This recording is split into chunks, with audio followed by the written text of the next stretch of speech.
Thanksgiving is just around the corner, and you know, the holiday is usually centered around food, which means whatever dish you choose is important. Well, we headed over to Don's Appliances in East Liberty to meet up with Chef Anthony, who showed us 2 recipes that are perfect for the big meal and the following day.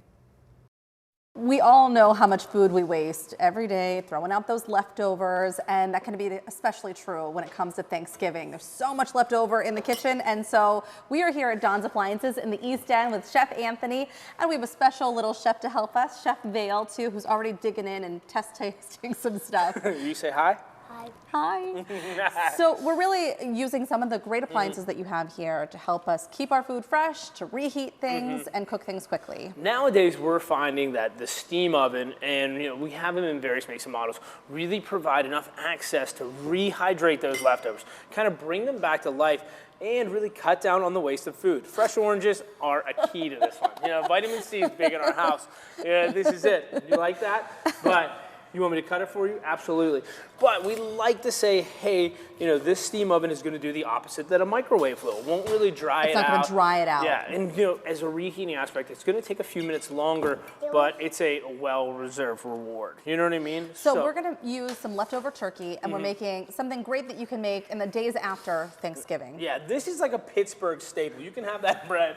This is the turkey Devonshire. So founded at Lamont Restaurant over on Grandview. Yes. So it's named after Devonshire Street. So right over here in the city. So you start out with 2 slices of bread.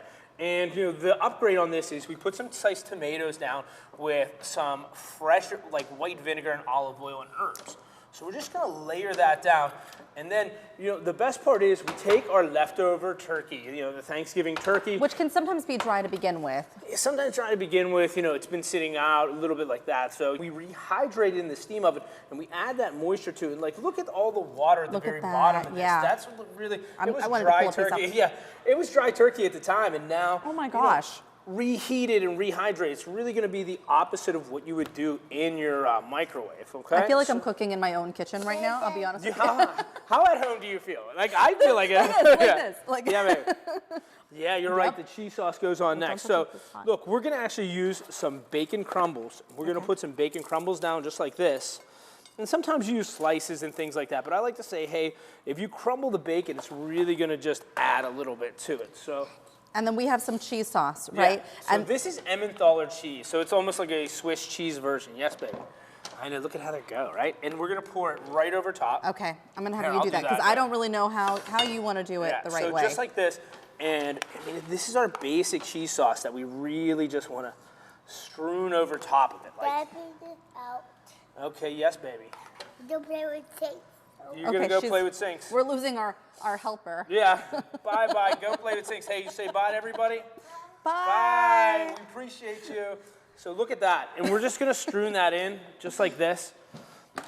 And let's look at the end result of that. So look at that, yeah, oh my gosh. This is like a cheesy little open-faced sandwich. Great to do with leftovers. It's really gonna hold in, and the bread is gonna soak in all that flavor. So think about the steam oven.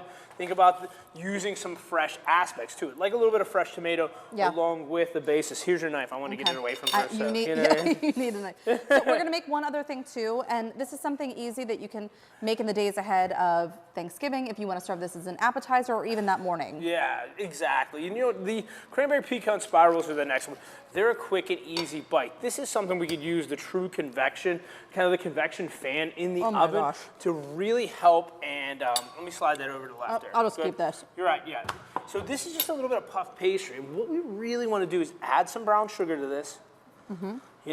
And this is a good one, to get the kids involved in if they're hanging out, but mine's playing. So we add walnuts, just like that. And then cranberry goes in just like this, like strewn on the top, and now that's cubed Emmentaler as well. So I've used Emmentaler twice, so it's like a Swiss cheese. Do we just put it in like this? Me and Chef Vale were nibbling on some of this, so I don't think we had quite as much as we had when we started. We're a little bit low on the recipe, and then this is just some vanilla, okay? Okay. I always go heavy on the vanilla. Do you? I always go heavy on the vanilla. I don't know why. I feel like Nobody uses the exact amount of vanilla. If you do, I don't trust you. When they say a teaspoon, I'm like, okay, yeah. sure, it whatever. Can't be enough vanilla. The only time is like there's a double acting vanilla, like a ×2 vanilla they call it. That's super strong. Yeah. Okay. All right, so we have this. Now, tell me about convection, because I don't know the difference between using a convection oven and your regular oven. What is it doing? If you have the convection, you should be using it all the time. The convection is the fan speed in the back is really pushing the air to the glass. So when we say turn the oven 325 convection, we're pushing that air and that engineered surface all the way to the glass to circulate it. So basically, we don't have any dead spots in the oven.